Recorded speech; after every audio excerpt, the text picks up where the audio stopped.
y le pido a don David que nos grabe para darle la bienvenida a mi compañero, a mi amigo, a un gran periodista, muy admirado, al periodista y escritor Francisco Cruz. Paco, bienvenido a Sin Censura.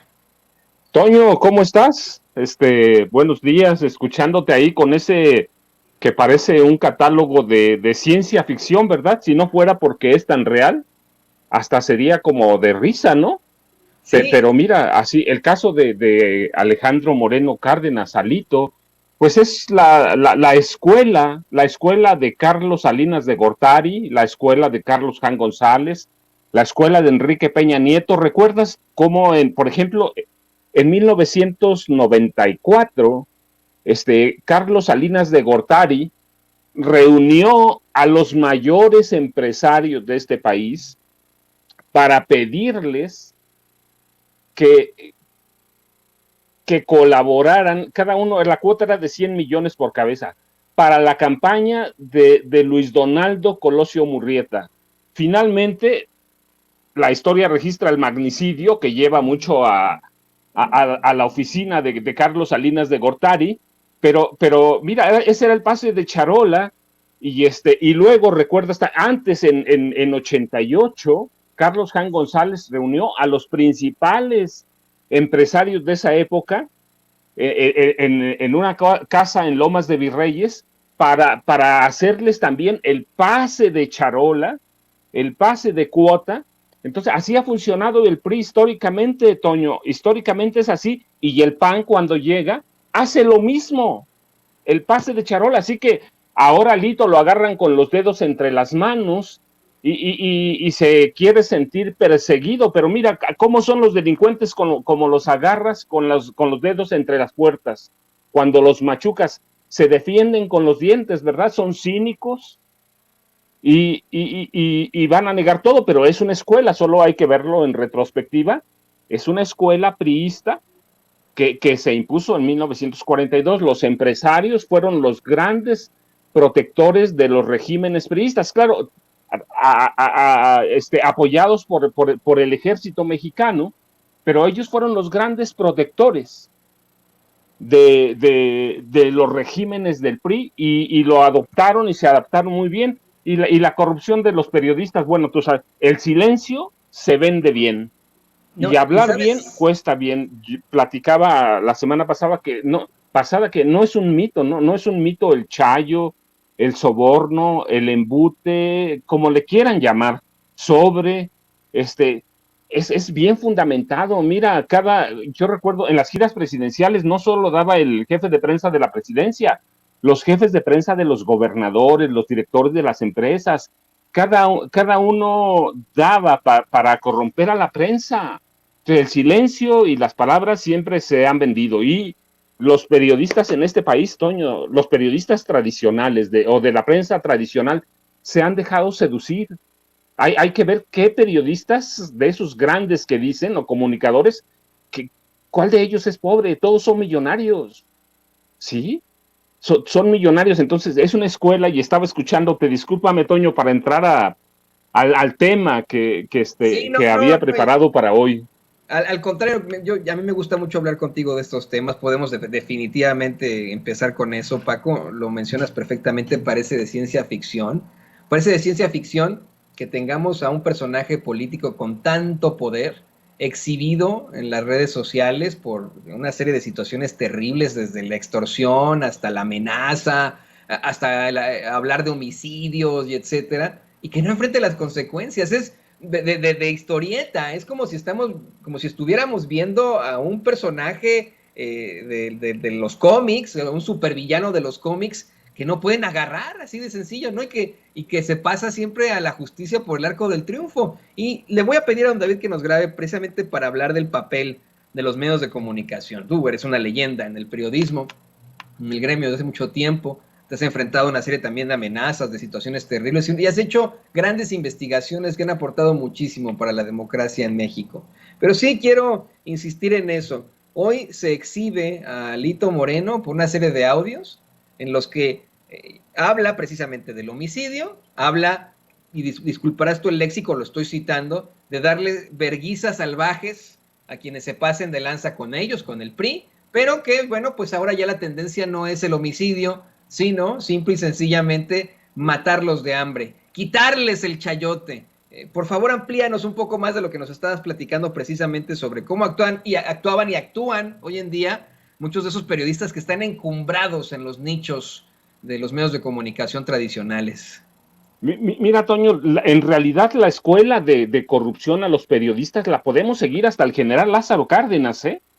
Hasta el general Lázaro Cárdenas ya habían descubierto, pero redescubrieron que los periodistas en este país, ciertamente tenemos algunos libertarios, pero también tenemos periodistas muy corruptos, así que el general les empezó a bañar dinero, y con Manuel Ávila Camacho ya fue un descaro con Miguel Alemán, peor, todo el sexenio estaba podrido. Y luego llegas, mira, nos saltamos un poquito, a Adolfo López Mateos, él introduce a uno de esos padres modernos de la corrupción en el periodismo, a Jacobo Zabludovsky. Y luego López Portillo rescata a López Dóriga, que ya estaba perdido en los vicios. Luego platicaremos de eso, pero ya estaba perdido y lo rescata López Portillo. Y cada presidente va ampliando el nivel de corrupción.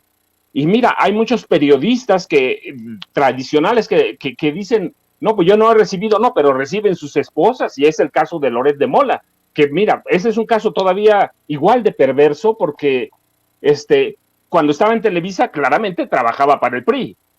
Televisa era una cadena al servicio del PRI y luego del PAN. Y ahora trabaja para los mismos, trabaja para el PRI. ¿De dónde salió el dinero de los madrazos? Pues de las pillerías al erario, que nadie los investigaba, pues no. Esa justamente es la escuela de impunidad.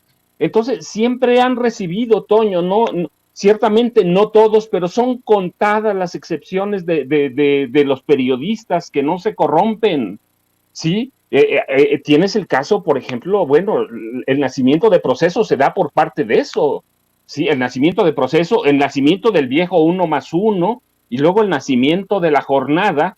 Entonces, los periodistas bueno, no todos, pero esos grandes monstruos comunicadores se han dejado seducir por el poder. Entonces, tienen que defender, y Alito solo está mostrando lo que han hecho siempre. Corromper a los periodistas. Y si no los corrompes, los matas de hambre, y finalmente está convencido de que los va a callar a través del silencio y a través de ¿qué? De la entrega de dádivas, que es el embute, el chayote, sobre.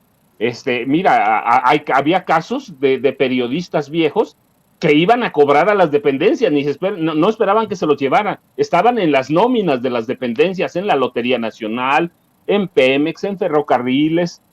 Sí, el periodismo actual en esos periódicos está podrido. Mira, nada más hay que ver la portada de Milenio de la semana pasada, la de la pistola apuntando a la cabeza del presidente, de don Pancho González. ¿A poco don Pancho no tenía una intención? ¿A poco no sabía de esa cabeza? Pero esas son las intenciones, esos son los deseos de los dueños de los medios. Hay que ver quiénes son los directores de Reforma, los directores editoriales, que además los dueños, los Junco, pues son un proyecto político del empresariado de Monterrey.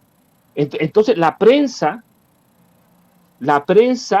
es un segmento podrido de ese viejo régimen político que nos heredaron el PRI y el PAN.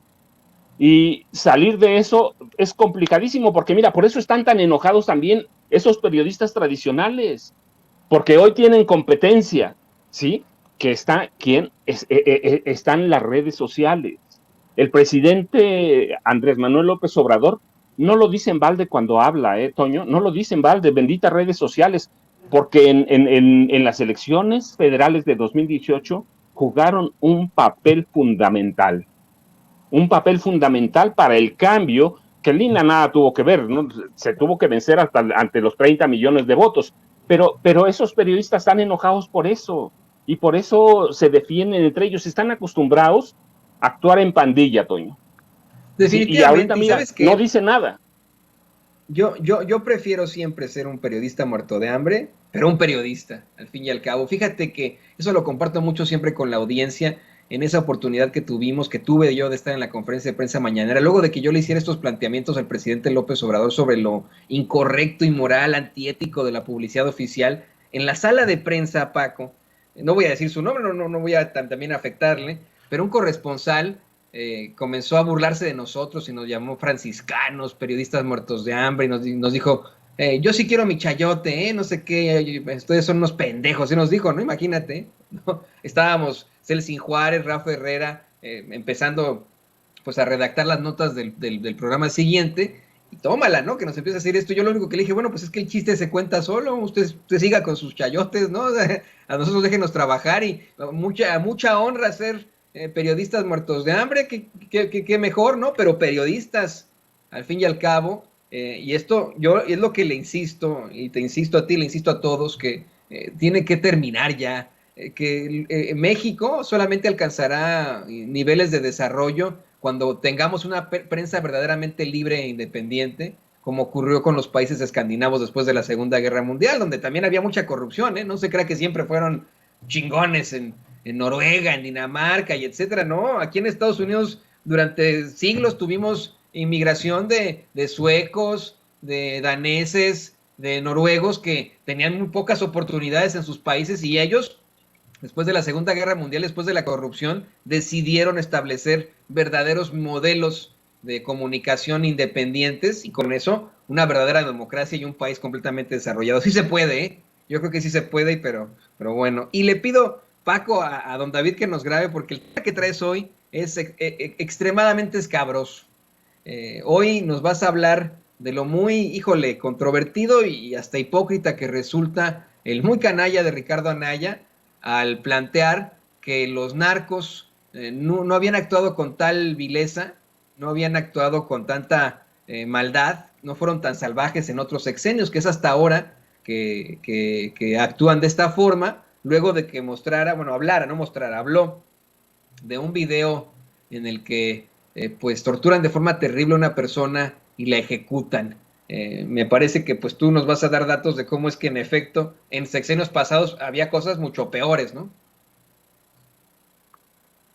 Toño, mira, antes de empezar eso que es muy escabroso, nada más te cuento una anécdota de la corrupción del periodismo para que la gente entienda. Era una anécdota chusca cuando yo era reportero, pero así era. Le preguntabas a veces a algunos reporteros, ¿a dónde vas? Y te decían, voy a regar el fifocha. Y entonces tú le preguntabas, ¿pero qué es el fifocha? Y te decían, el fideicomiso de fomento al chayo. Pero mira, bueno, Toño, entrando al otro tema que es mira, la violencia narca, que es como un grotesco parque monotemático de una diversión perversa. En las últimas horas, Ricardo Anaya, el ex candidato presidencial del PAN, divulgó un video en el que dice que él ve cuando le sacan un cártel, lo da a entender, un cártel le saca el corazón a una víctima, la abre, le saca el corazón para comérselo, lo que es el narcocanibalismo, y da a entender y lo dice que nunca la violencia narca había estado tan cruel como en el sexenio del presidente Andrés Manuel López Obrador. Pero mira, la verdad es que en ese catálogo de horrores del narco parece que Anaya o nos quiere ver la cara de tontos, o nos quiere ver la cara de ignorantes, o nos quiere ver la cara de, en mi casa, mira, decían de pendejos, porque así lo decían, nos quiere ver la cara porque se le olvida que el catálogo de horrores de la violencia narca no es atribuible al presidente López Obrador, ni a Morena, viene de más lejos. Mira, lo dice hoy Ricardo Anaya para llevar agua a su molino en la víspera de las elecciones de Hidalgo, en Oaxaca, Tamaulipas, Aguascalientes, Quintana Roo y Durango. Pero se le olvida o no estudió, o es cuando digo que nos quiere ver la cara, que mira, por ejemplo, en los 80 había un capo que se llamaba Pablo Acosta Villarreal, el zorro del desierto de Ojinaga, uno de los capos del cártel de Juárez, maestro de Cipriano Vicente, llamado Carrillo Fuentes, nada más, el maestro de ellos, y fue el primer hombre que trajo a México droga en aviones, que no fue Amado Carrillo, no fue Amado Carrillo, fue Pablo Acosta Villarreal. Este hombre, a sus rivales, víctimas, primero, vivos estoy hablando, les cortaba los testículos y el pene a sus víctimas para mandarlo a la esposa respectiva de la víctima. A otros rivales de los cárteles, primero los torturaba y luego ordenaba que vivos todavía le sacara los intestinos para tirársela a los perros. Y luego, mira, un poquito más atrás, a fines de 70, en 74, mediados de 70, en 74, en las riberas del río Bravo, allí en Ciudad Juárez, encontraron a un capo, o lo reconocieron, a un capo que se llamaba Domingo Aranda Hernández. A él lo mató un cártel rival. ¿Cómo lo mató? Mira, bueno, está documentado, está bien analizado, que son casos que publico en mi primer libro, con nombres y apellidos. En mi primer libro, que se llama Cártel de Juárez. A Domingo Arango le arrancaron las uñas con una pinza, vivo.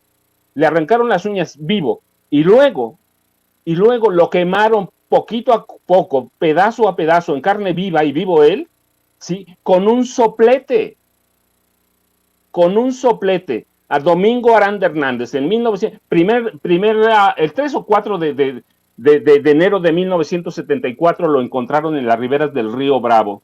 Entonces, la violencia narca es viejísima, y mira, y luego en los 80, en los 60, 70 y 80, el general Arturo Acosta Chaparro se hizo notorio e infame porque, por ejemplo, a sus víctimas les arrancaba la piel de los pies, se las arrancaba vivos, y luego las hacía caminar sobre carbón rojo vivo, de fuego. Las hacía caminar para que confesaran. Cuando no confesaban, ¿te acuerdas? Los vuelos de la muerte, así nacen los vuelos de la muerte. Y luego el general Francisco Quirós Hermosillo, él rellenaba a sus víctimas con gasolina, a través de un embudo, las rellenaba de gasolina, luego los hacía caminar y a los soldados bajo su mando les pedía que dispararan balas expansivas a esas víctimas. Entonces, la violencia narca es un catálogo de horror muy vieja, que Anaya debe conocerla, así que no debe intentar vernos la cara de tonto. Que no se publicaban en su época los casos, claro que no se publicaban. ¿Por qué? Porque la prensa estaba justamente, mira, regresamos a lo mismo con lo que empezamos, Toño. No se publicaban porque la prensa estaba comprada, y Quirós Hermosillo es otro de los hombres que participa en los vuelos de la muerte. Pero mira, y venimos a otros casos. ¿Recuerdas el pozolero? El hombre del cártel de los Arellano Félix, que disolvió a por lo menos 350 personas en ácido?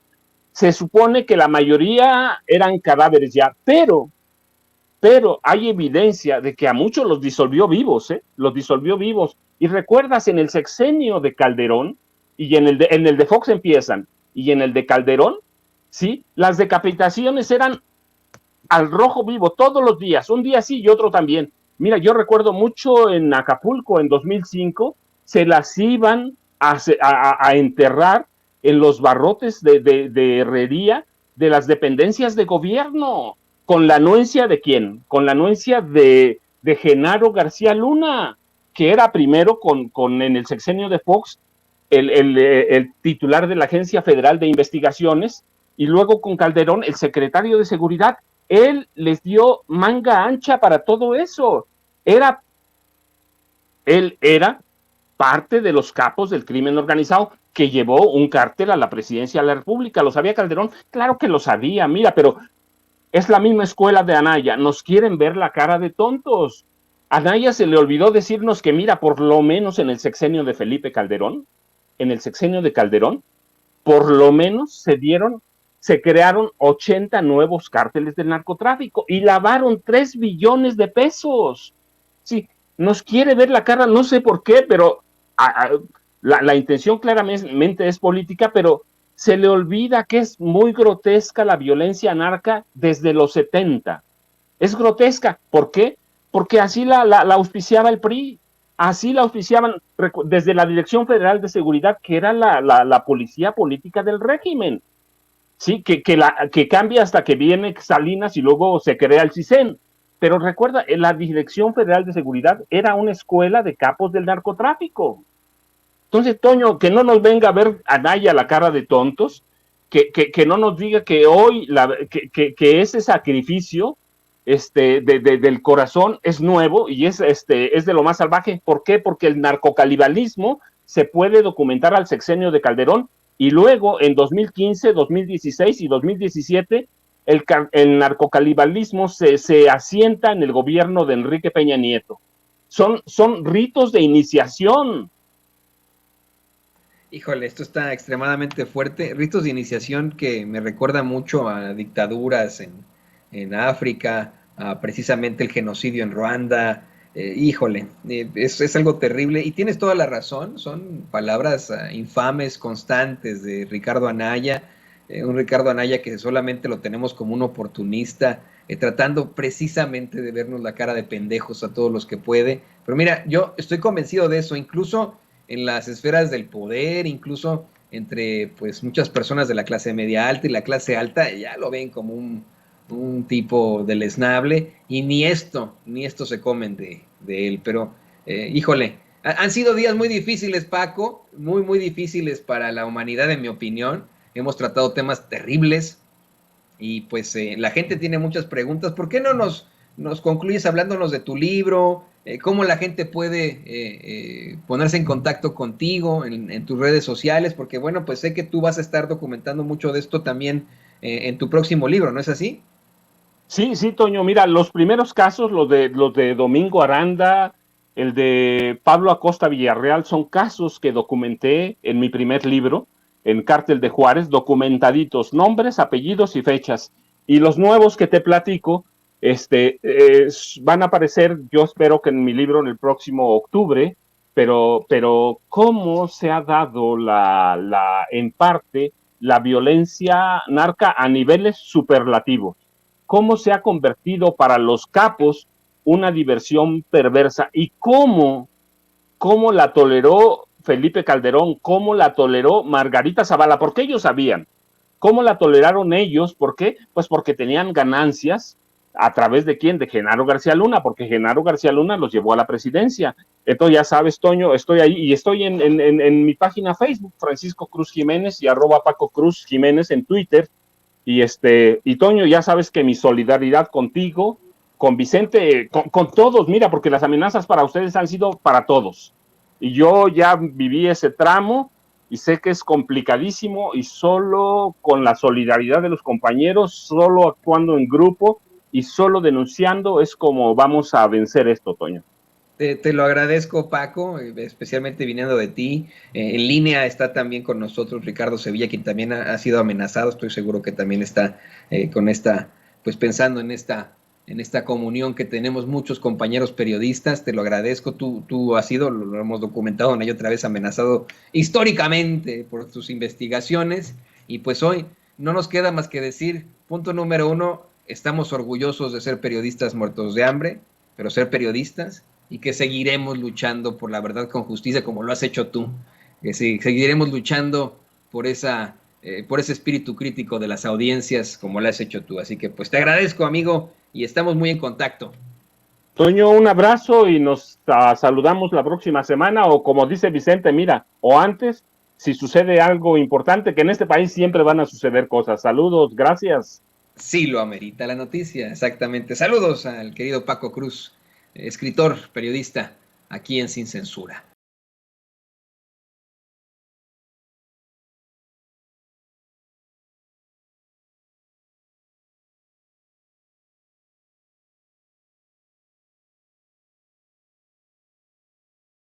Este señor que dirige al ya casi inexistente, casi extinto Partido de la Revolución Democrática, el PRD, porque hace declaraciones infames, infames, sobre la realidad de México en estos momentos, y a mí me parece que se equivoca en los nombres que da. Por ejemplo, en una asegura que el presidente López Obrador es el jefe de la delincuencia electoral organizada, que están desesperados moviendo sus corcholatas por los 6 estados donde habrá elecciones, pero dice, López Obrador es el jefe de la delincuencia electoral organizada. Pues creo que se refiere a él mismo, a los dirigentes de los partidos del PRIAN-RD o a los mismos gobernadores. Vamos a hablar de un gobernador que está siendo acusado de acosar y perseguir a militantes de Morena. Pero antes de eso, escuchemos las infames declaraciones del muy chucho de Jesús Zambrano. Están desesperados y moviendo sus corcholatas ya por las 6 entidades con elecciones y están violando abiertamente la ley. Son delincuentes electorales reincidentes porque ya han sido señalados y sancionados por los órganos electorales, el INE y el Tribunal Electoral. Los han apercibido de que no sigan reincidiendo en esas violaciones a la ley, haciendo campañas, violando los principios constitucionales de equidad y del no uso de los recursos públicos, y lo siguen haciendo. Y el propio presidente de la República, desde su púlpito mañanero, metiéndose directamente con nuestra candidata a la gubernatura en Hidalgo, a Carolina Villano, recientemente con nuestro candidato a la gubernatura de Durango, Esteban Villegas, él personalísimamente. Por eso hay que decirlo claramente, López Obrador es el jefe de la delincuencia electoral organizada en nuestro país. No invente. Mire, ahora que platicamos con Marta Olivia, que está allá en el deck de Sin Censura, usted va a ver quién es el verdadero jefe de la delincuencia electoral organizada, pero no se quedó en esa. Chucho Zambrano, le digo, hubo una reunión de los 3 líderes de la muy putrefacta alianza PRIAN-RD, encabezado, usted lo sabe perfectamente, por el supervillano Claudio X González. No se quedó en eso. Todavía salió con que no los van a detener, con que no le tienen miedo al presidente López Obrador y que van a ganar en 2024. Mire, yo no le tengo miedo a López Obrador, le tengo miedo a estos cabrones del PRD. Esa es la realidad, sí les tenemos miedo, a lo que han llegado, a las cosas que han hecho, así que estas son otras declaraciones verdaderamente absurdas del muchucho de Jesús Zambrano. Muchas gracias, muy buenas tardes. Amigas y amigos de los medios de comunicación, reiterándoles nuestro reconocimiento por la atención que le brindan para asistir a esta conversación con quienes aquí hoy estamos. Saludo con afecto a mis colegas del PAN, a Marco Cortés, y del PRI, a Alejandro Moreno. Como bien se ha dicho aquí, yo diría, a mi manera, estamos en un escenario de un país en descomposición. Estamos viendo las peores situaciones que nos podríamos haber imaginado o que no nos habíamos imaginado que podrían suceder, como expresión de un gobierno fracasado y de un Estado fallido a estas alturas. Es esa la dimensión de la descomposición y del retroceso que estamos viviendo. Y en este marco de este escenario están desarrollándose los 6 procesos electorales en el número igual de entidades federativas en el país. Y vamos muy bien en los 6 estados. No nos damos por derrotados ni damos por perdido en ninguno de ellos, hay que decirlo claramente, y todos estamos dando la batalla y nos vamos a levantar con la victoria en la mayoría de ellos, sin dar por perdido, por subrayo, ninguno de los que están hoy en...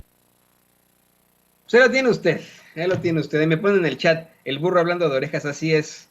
No, yo aquí lo veo como el chacal hablando de colmillos, así de sencillo. Y ahora sí, grábenos, don David, para darle la bienvenida a una gran colega, a una muy valiente colega. No sabe cómo admiramos aquí en Sin Censura a Marta Olivia López Medellín, porque está en la zona de la acción, en la zona de los catorrazos, en la zona de las situaciones difíciles en la que persiguen a los activistas, a los periodistas, y ella misma ha exhibido directamente, así claramente aquí lo llamamos en su momento, al gobernador de ese estado, y no tiene miedo a seguir compartiéndole a usted la verdad con justicia.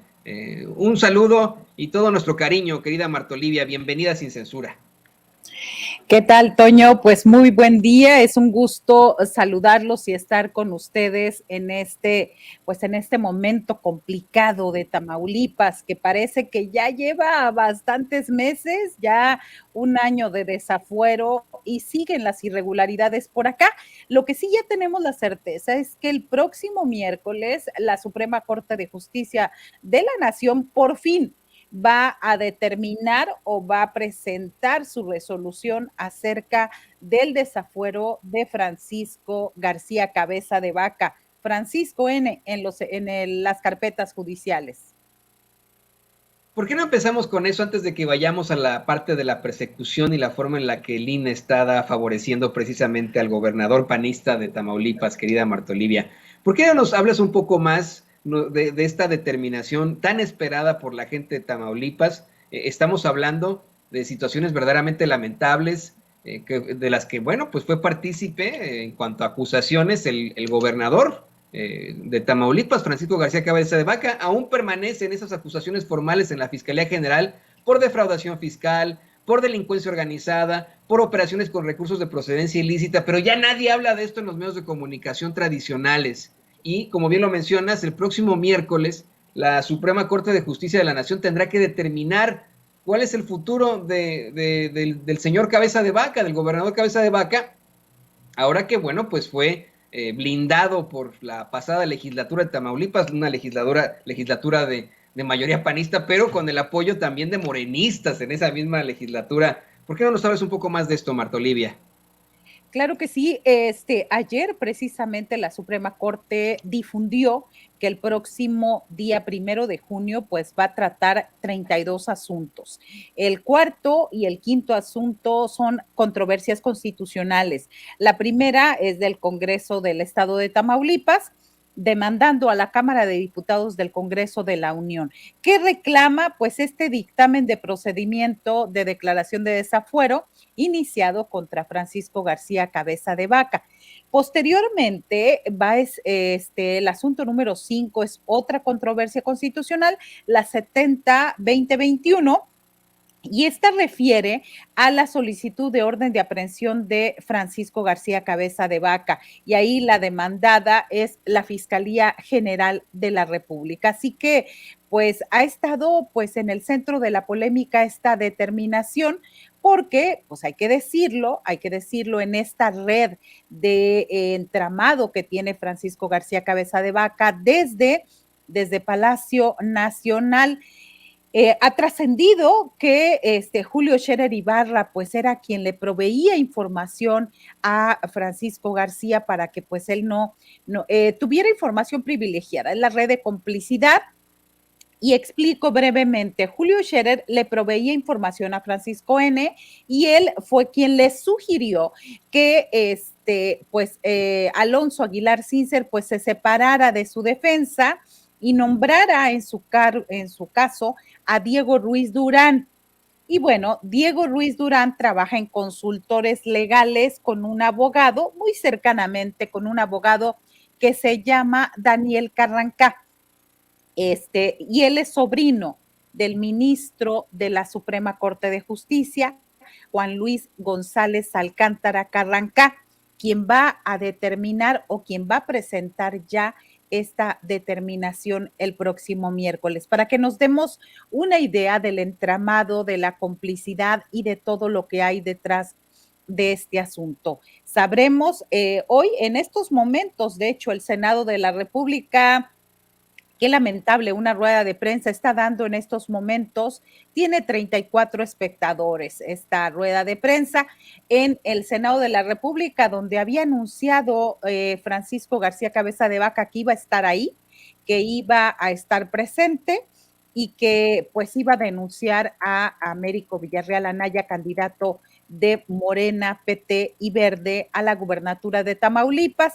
Ahí estuvimos viendo unos minutos, pues parece que ni a sus cuates invitaron los del Partido Acción Nacional, porque digo, 37 espectadores, yo no los tengo ni un domingo a las 8 de la mañana, pero bueno, ellos están hablando ahí otra vez de una información falsa que difundieron a través de un medio de supuestos depósitos a favor de un hijo del senador con licencia Américo Villarreal Anaya. Este medio ya se demostró que no existe, ya se demostró que son recibos falsos, apócrifos, y que no tiene nada que ver con la realidad. Pues ahí Julián Rementería está de nuevo acusando al candidato. Y quiero subrayar en este momento, le he mandado ya a tu producción el tweet donde está esta rueda de prensa en vivo, y pues esta situación queda bastante claro que algo teme Francisco García si pensaba estar desde el Senado pidiendo protección, y hoy simplemente no se movió de Tamaulipas.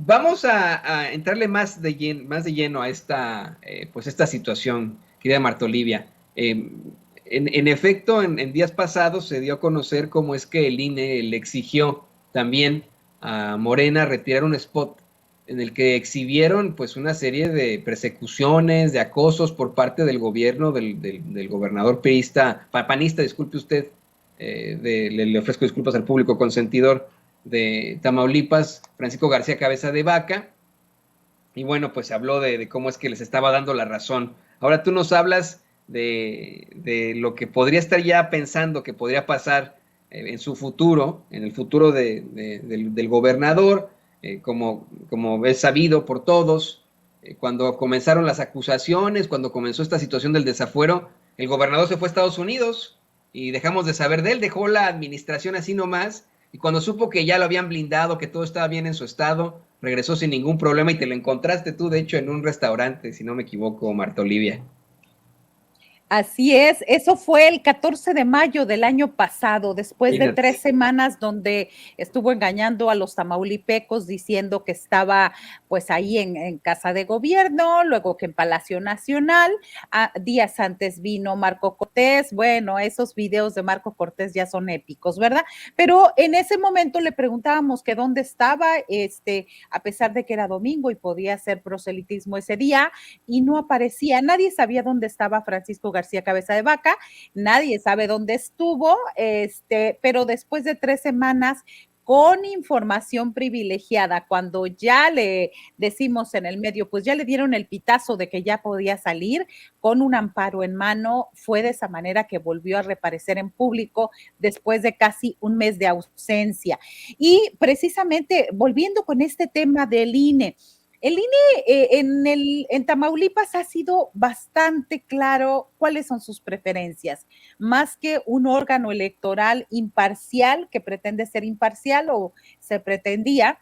Él protege a Francisco García Cabeza de Vaca y al Partido Revolucionario Institucional y Acción Nacional. Del PRD no hablamos porque pues, son 3 o 10 gentes en todo el estado, pero la Comisión de Quejas y Denuncias del INE en sesión virtual determinó darle la razón a Francisco García y mandar retirar un spot donde es el colmo. Se le pedía al gobernador que sacara las manos de la elección, porque todos en Tamaulipas sabemos que tiene las manos ahí, que está dirigiendo la campaña de César Verástegui Hostos, su ex secretario general de gobierno, y lo que hacía este spot era decirle eso.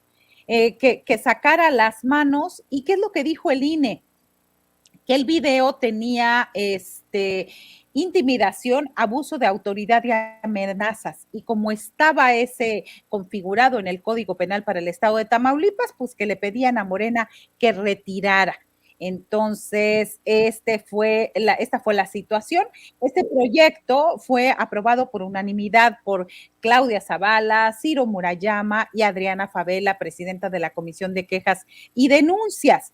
En el anuncio de Cabeza, dice, Cabeza de Vaca usa la intimidación en contra de todos los que queremos la transformación de Tamaulipas y persigue y amenaza a la oposición. Y te digo, Toño, esta persecución es constante. Hay al menos 4 alcaldes de Morena amparados, perseguidos por la Fiscalía General de Justicia, diputados locales y federales a quienes se les está siguiendo. Y estoy hablando del caso de Nuevo Laredo, de Díaz Ordaz, de Reynosa, que tuvo que pedir permiso el alcalde Carlos Peña Ortiz ayer, del de Matamoros y del de Victoria. Así es la situación, pero el INE obviamente no concuerda con este discurso y con esta forma de que Francisco García Cabeza de Vaca está persiguiendo a sus opositores, a la sobrina del presidente Andrés Manuel López Obrador, quien es la líder de la fracción de Morena en el Congreso del Estado, donde han manipulado audios, manipulado situaciones para inculparla de una situación de hace al menos 5 o 7 años en Tamaulipas, donde el colmo, mira, vamos a ponernos en contexto, se le acusa de haber, de una factura y 10,000 pesos de un sobreprecio, una situación similar. Francisco García Cabeza de Vaca tiene contratos millonarios con los hermanos Carmona, acusados de huachicoleros, ojo, donde no hay una investigación judicial ni carpeta al respecto, pero tiene contratos por 374 millones de pesos el gobierno del estado de Tamaulipas. Y yo te apuesto que en esta rueda de prensa que están dando en el Senado ahorita el PAN, no dicen absolutamente nada de eso. También él se ha apropiado de terrenos, de ranchos, de casas en Tamaulipas por casi 950 millones de pesos. Y no lo digo yo, lo dice la Unidad de Inteligencia Financiera y la carpeta judicial que está en la Fiscalía General de la República. Querida Marta Olivia, ¿qué te parece que vamos precisamente a las declaraciones que están haciendo ahí en el Senado de la República? Le pido a don David que nos grabe, por favor, para ir a las declaraciones en el Senado de la República. En estos momentos está Julen Rementería, si no me equivoco. Adelante. Y en todo caso de los ciudadanos, en este caso de Tamaulipas. Y por lo demás, pues claro, lo que estamos viendo y respaldando son cosas en donde se prestigie la democracia, se le dé fuerza a la participación en la elección de los ciudadanos, tal como lo exigía, lo pedía Marco Cortés y por supuesto los dirigentes de los partidos de la Alianza Va por México, tanto del PRI como del PRD. Gracias. No tendríamos más preguntas registradas. Les agradecemos mucho. Muchas gracias a todos. Muy buenas tardes. A ustedes, muchas gracias. Bueno, pues ahí lo tienes, Marta Olivia. Están en el plan, como tú lo acabas de mencionar, de quedarse callado ante la serie de irregularidades que ocurren, no solamente en la elección, en las campañas, en estos momentos en Tamaulipas, sino que han ocurrido en el sexenio del gobernador panista Francisco García Cabeza de Vaca, ahí en Tamaulipas. ¿Qué nos puedes decir sobre esto, Marta Olivia? Fíjate, primero te voy a responsabilizar, Toño, que le subiste a 39 espectadores ese tuit del Senado de la República. Primero, creo que los que no lo habían visto, pues ya lo van a ir a buscar. A lo mejor de alguna forma estaban buscando esa parte. Fíjate que Francisco García Cabeza de Vaca ha tendido una red de corrupción, de tráfico de influencias y de desvío de recursos públicos con sus hermanos Ismael García Cabeza de Vaca en el Senado, que por cierto, no sé, no vi la conferencia completa, pero no lo vi en el cuadro, no sé si también estarán parados y lejos del Senado de la República. A través de Ismael García Cabeza de Vaca, creo, y a través de sus primos, creó una red de complicidades en la frontera, en el centro del estado y en el sur. En el sur del estado con Marcos González García, también su pariente. En el centro del estado con Hugo Guerra García, que lo tenía como secretario administrativo en la Universidad Autónoma de Tamaulipas, una universidad que maneja anualmente un presupuesto de 8,000 millones de pesos en la total opacidad. Y en la frontera, pues con contratos y construcciones a nombre de su hermano José Manuel García Cabeza de Vaca. Esa es la red de corrupción. A mí me parece, y lo voy a decir así como lo siento, que Morena se ha visto lenta. Con esta información, estoy viendo ahí a los del PAN, se paran en el Senado y hablan de todo el tráfico de influencias, la corrupción, el desvío, los moches que llegaron en este sexenio hasta el 45% de la obra total. Es muy sencillo informarle a la ciudadanía de lo que pasa en Tamaulipas y por qué. Francisco García Cabeza de Vaca, hasta el mes de abril, de acuerdo a Consulta Mitofsky, ocupaba el lugar número 32, porque ya no hay más, 32 de la lista de aprobación popular de los ciudadanos. Así que quiero decirte que para mayo ya había subido al tercer lugar. Yo no sé cómo se fue eso del 32, que ha estado en todo el sexenio, al tercero. Pero bueno, esos son otros puntos que tratar. El caso es que es muy sencillo hablar de lo que pasa en Tamaulipas. Tenemos rápidamente el caso de la apropiación de miles de hectáreas en la reserva de la biosfera del cielo en el municipio de Gómez Farías por parte de García Cabeza de Vaca, sus familiares y sus funcionarios cercanos. Tenemos la expropiación irregular de 42 hectáreas en el municipio de Soto La Marina, en la comunidad de La Pesca, cerca donde están uno de sus 10 ranchos en ese municipio. Entonces, tenemos demasiada tela de dónde cortar. La encuesta más aleccionadora, más motivadora de Francisco N. habla de una aprobación del 29% hace un mes. Entonces, aquí obviamente en Tamaulipas se juega mucho, se juega la credibilidad del gobierno federal, pero más que del gobierno, de la Suprema Corte de Justicia con esta determinación. Nos van a decir si en Tamaulipas se puede hacer y deshacer, violar la ley continuamente, amarrarse literalmente a la silla gubernamental y no querer irse para enfrentar la ley y los cargos que se le imputan, o seguimos en un estado de impunidad, Toño. Pues yo te deseo a ti mucha suerte como tamaulipeca y mucha fuerza como periodista, Marta Olivia, ahora que pues llegan ya muy cerca las elecciones, que ustedes esperan tener un poco de claridad justa, de justicia ahí en esa entidad, en ese gran estado. Y yo te quiero agradecer este gran análisis. Es importantísimo que podamos tener siempre análisis y revelaciones como las que hace nuestra compañera periodista y colaboradora de NUN 2x3 Tamaulipas, Marta Olivia López Medellín. Así que bueno, pues Marta Olivia, ¿por qué no nos compartes tus redes sociales para que la gente se ponga en contacto contigo, te haga más preguntas sobre estas investigaciones y sobre lo que ocurre ahí en Tamaulipas? Sí, gracias, Toño. Nos pueden seguir por nuestro canal en un 2x3 Tamaulipas. Transmitimos de lunes a viernes de 8 a 9:45 de la noche aproximadamente. Y estamos en las redes, en Facebook, también nos pueden buscar, así también en un 2x3 Tamaulipas, como están escribiendo aquí en el banner. También en mis redes sociales, Maroli MX en Twitter y también en un 2x3 en Twitter. Así que ahí estamos, tenemos un sitio web donde descargamos, donde escribimos parte de toda esta información y estos análisis que hacemos diariamente desde acá, desde Tamaulipas. Y síganlos haciendo, por favor. Yo les recomiendo muchísimo que vea los análisis, que vea las revelaciones que hacen ahí en nuestros compañeros de NUN 2x3 Tamaulipas y, por supuesto, la gran Marta Olivia López Medellín. Querida Marta Olivia, deseo que te vaya muy bien, que sigas ejerciendo el periodismo hasta sus últimas consecuencias, como siempre, que le sigas echando siempre las ganas del mundo y que todo salga siempre muy, muy bien. Muchas, muchas gracias, Marta Olivia. Gracias, muy buenas tardes. Se lo tiene usted, Marta Olivia López Medellín, de NUN 2x3 Tamaulipas, con fuertes revelaciones.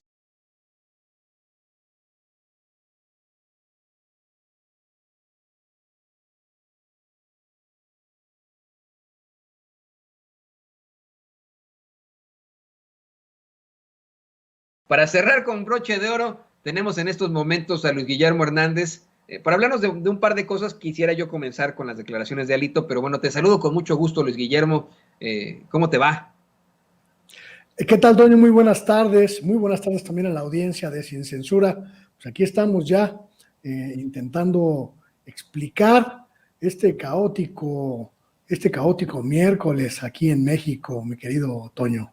No, y desafortunadamente acá también en Estados Unidos, después de la masacre que ocurre de este lado de la frontera, ha sido caótico, terrible y triste lo que ocurre. En el mundo ha habido muchos cambios, pero precisamente debido al nivel de toxicidad que existe en estos momentos en la política, en el ambiente geopolítico, te quiero preguntar a ti, tú que además de ser un gran periodista, eres catedrático, y has estado en los medios de comunicación durante un largo tiempo, te quiero preguntar tu opinión sobre las declaraciones infames de Alito Moreno, un dirigente del PRI que una y otra vez ha pues exhibido su gran cinismo, su gran desvergüenza ante todo lo que hace y que ahora pues incluso insiste con que se trata de audios editados, que es una campaña en su contra, que no podrá enfrentar las consecuencias él de ninguna forma y que denunciará a los que han estado difundiendo y exhibiendo estos audios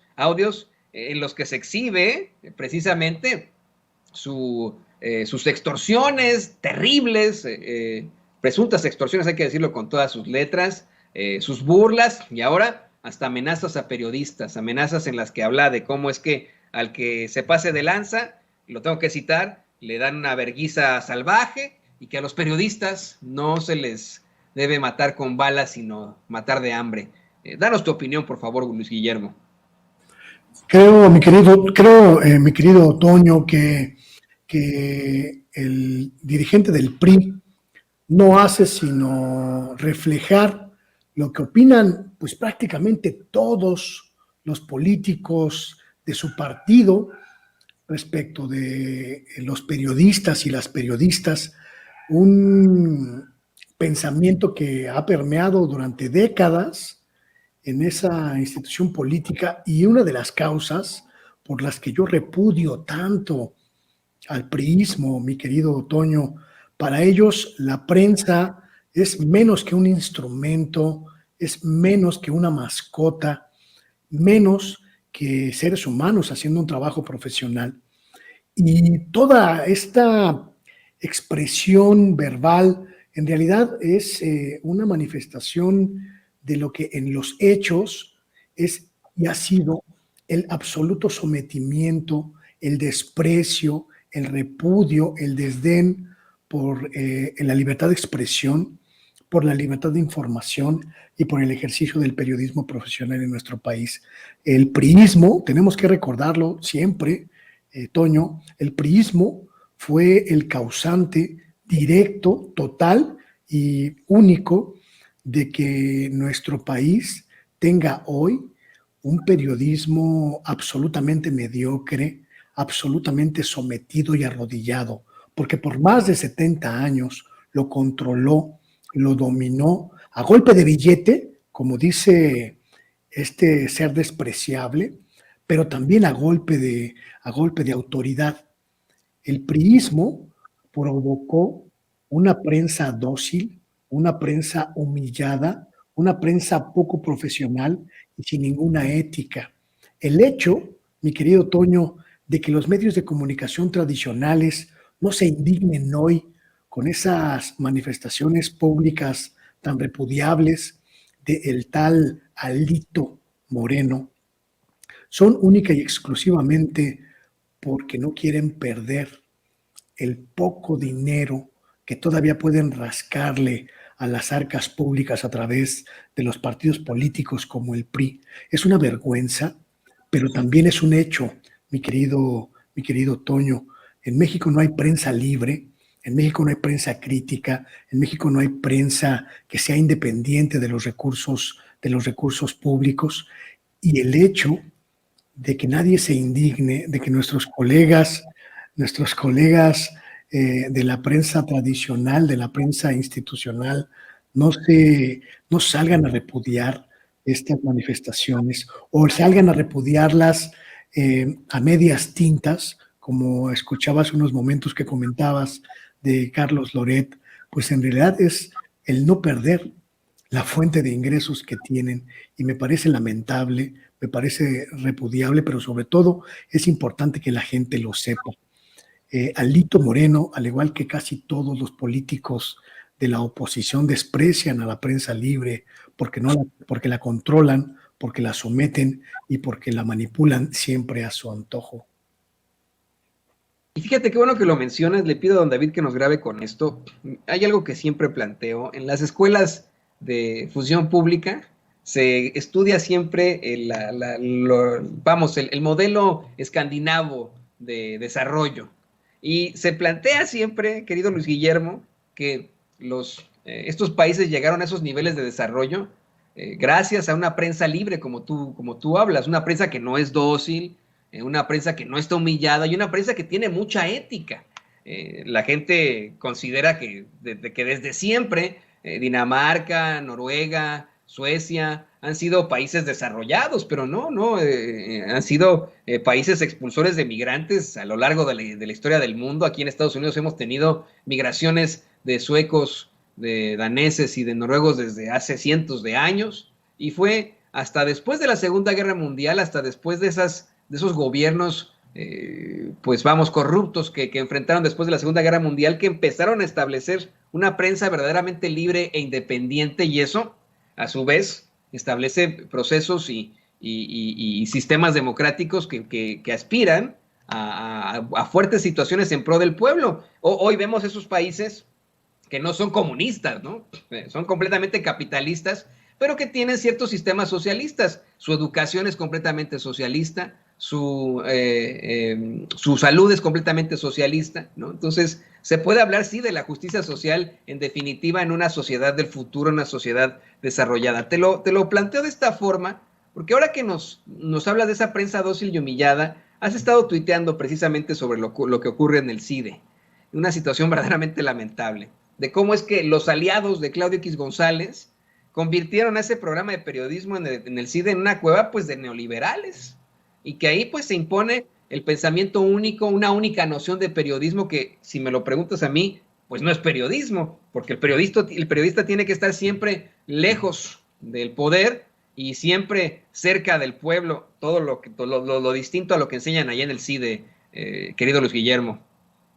A mí me sorprende mucho, y lo digo públicamente, a pesar de que esto vaya a significar, pues, que algunos de ellos se enojen, pero me sorprende mucho que algunos periodistas a quienes todavía respeto y que todavía considero grandes profesionales se atrevan a publicar un desplegado como el que publicaron ayer para pedir, para exigir, para intervenir en las decisiones del CIDE para desmantelar esa cueva de neoliberales que era la maestría en periodismo que impulsaron los ahijados y los apadrinados de Claudio X González durante mucho tiempo.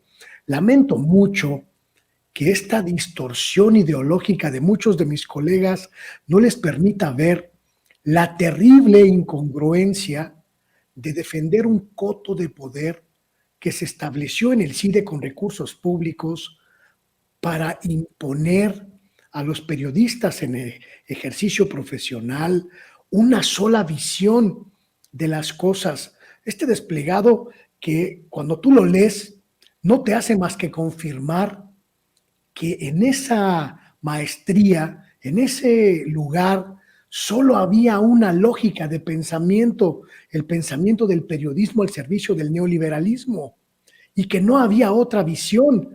Y tú ves las firmas de esta gente, ves a grandes periodistas como Alejandra Shanik, como Ignacio Rodríguez Reina, como Daniel Izárraga, compartiendo indignación con gente que no tiene ni ética, ni moral, ni principios, como esa tal Penilei Ramírez, o como el tal Rafael Pérez Gay, o como una serie de personas como Sergio López Ayón, o como Carreño Carlón, que han hecho periodismo al servicio de causas específicas, que han hecho del periodismo una agenda política camuflada de investigación. Y tú te preguntas, pues, ¿en qué están pensando? Cuando lees ese desplegado en el que piden libertad de expresión, en el que piden que se respete la dinámica de la maestría de periodismo del CIDE, y no encuentras por ningún lado la palabra pluralidad, no queda más que lamentarte, mi querido Toño, de la putrefacción ideológica que permea al periodismo mexicano. Nuestros colegas no están acostumbrados a entender que el periodismo debe ser plural para que sea libre. Se acostumbraron a la imposición de una sola mirada, de una sola visión de las cosas, y la toman como la única verdad posible. Y eso es completamente falso.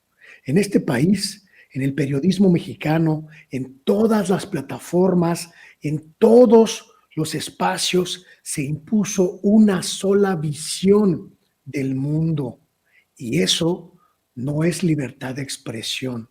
Eso no es libertad de información, eso es manipulación. Que les haya convenido acoplarse a esa dinámica es una circunstancia muy distinta, pero cuando se excluye la pluralidad en los medios, cuando se excluye la diversidad de voces en los espacios informativos, no se está ejerciendo el periodismo, se está ejerciendo la manipulación. Y yo celebro, y lo celebro con bombos y platillos, que en la maestría de periodismo del CIDE se haya acabado ese coto de poder neoliberal que se impuso a fuerza con los recursos públicos. Es hora de transformar, mi querido Toño, de transformar a los medios de comunicación mexicanos. Y los vamos a transformar abriéndolos a la pluralidad que tanto repudian estos y estas cercanos al neoliberalismo que tanto benefició a una sola voz durante tantos años. Aunque no quieran, mi querido Toño, la pluralidad debe ser parte de la cotidianidad mediática en nuestro país. No, y si me permites decirlo, yo quiero hacer un llamado a los compañeros de los medios de comunicación tradicionales a que concienticen en esa pluralidad de la que hablas tú en estos momentos, en esta necesidad absoluta que tenemos de más bien buscar la independencia y buscar el decir las cosas como son, el hacer los análisis necesarios donde se debe, donde se necesita, los análisis plurales precisamente que necesita el público, para aspirar a una sociedad más democrática. Y creo que este nicho es para todos. Yo no tendría ningún inconveniente en que algún compañero corresponsal, reportero, reportera, algún incluso conductor o conductora que haya estado en los medios de comunicación tradicionales y que haya tenido ideologías neoliberales o absolutamente de derecha, pues busque la independencia por el bien de México y por el bien del mundo. No sé qué opinas tú de esto. Creo que es muy importante, muy importante que la gente sepa diferenciar estas nociones, porque durante muchos años se creyó, durante muchos años nos impusieron la visión, Toño, de que la libertad de expresión es una condición y una garantía y una facultad exclusivas de los medios. Y esto es falso.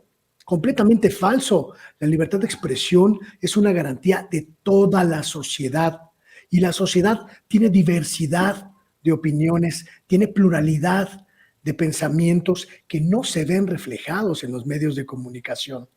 Por eso, porque no hay pluralidad, es por lo que debemos seguir peleando por la verdadera libertad de expresión y obligar a los medios a abrirse a las sociedades. Por eso mi pelea en estos años, mi querido Toño, de exigir que el gobierno no le dé recursos a la prensa que no es plural, no le dé recursos a la prensa que margina diferentes formas de pensamiento. Por eso mi pelea contra los medios, mi querido Toño, que marginan, que segregan, que silencian a las personas que no pensamos igual que una pequeña cúpula, que una pequeña élite. Es una pelea que no es por mí, que no es por tener espacios, por tener posiciones en los medios. Es una pelea por la sociedad, porque la sociedad merece pluralidad. Y la pluralidad no existe y tenemos que exigirla, tenemos que arrancárselas a quienes hicieron el monopolio de la opinión y se convirtieron en la única voz de la sociedad mexicana, mi querido Toño. Así es, así es. Estoy totalmente de acuerdo contigo y bueno, pues yo creo que veremos una situación propositiva en estos momentos tan difíciles, tan tóxicos. Creo que, aunque suene a frase hecha, después de la tormenta vendrá la calma, o tiene que venir la calma, querido Luis Guillermo. Y bueno, pues yo te agradezco que te hayas conectado con nosotros, que hayas sido nuestro bateador estrella en esta transmisión. ¿Por qué no nos compartes tus redes sociales, tu canal, para que la gente se conecte contigo y pueda estar pues compartiendo y precisamente hablando de este tipo de notas al mismo nivel como queremos que estén todos en esta lucha por la verdad con justicia? Muchísimas gracias, Toño. Como siempre, le agradezco a Sin Censura la posibilidad de conectarme con su audiencia para invitarles a mi espacio, Luis Guillermo Hernández Sexta W, que transmite de lunes a viernes a las 8:30 de la noche mi espacio de opinión, el oficio del reportero. Me encuentran así, como Luis Guillermo Hernández Sexta W, en YouTube, en Facebook, en Twitter también, y además ahora estamos transmitiendo también ya desde nuestra plataforma sextaw.com.mx, todas en transmisión simultánea de lunes a viernes, Toño, pues intentando romper el cerco, pero sobre todo creando un polo de información alternativo al coro único, al coro uniforme, al coro de una sola voz, de una sola idea que permea, contamina y pudre a los medios de comunicación tradicionales. Allí les espero. Ahí estaremos con muchísimo gusto y como siempre también un abrazo en nuestro agradecimiento por tu participación aquí en Sin Censura. Y yo le pido a usted que no se vaya a ninguna parte. Adelante, dime, Luis Guillermo. No, hasta luego y un abrazo a todos. Abrazo, Luis Guillermo, abrazo. Todo el cariño. Amigos, amigas, regresamos en breve, pero mientras seguimos hablando sin pelos en la lengua, sin censura, usted puede suscribirse a nuestros 3 principales canales en YouTube. Sin Censura Media, en donde tenemos más de 1,600,000 suscriptores, Sin Censura TV, en donde tenemos más de 1 millón de suscriptores, y en Sin Censura Presenta, en donde queremos llegar muy pronto a los 100,000 suscriptores. Si usted ya está inscrito en Sin Censura Media, suscríbase en Sin Censura TV. Si ya está suscrito en Sin Censura TV y Sin Censura Media, suscríbase a Sin Censura Presenta.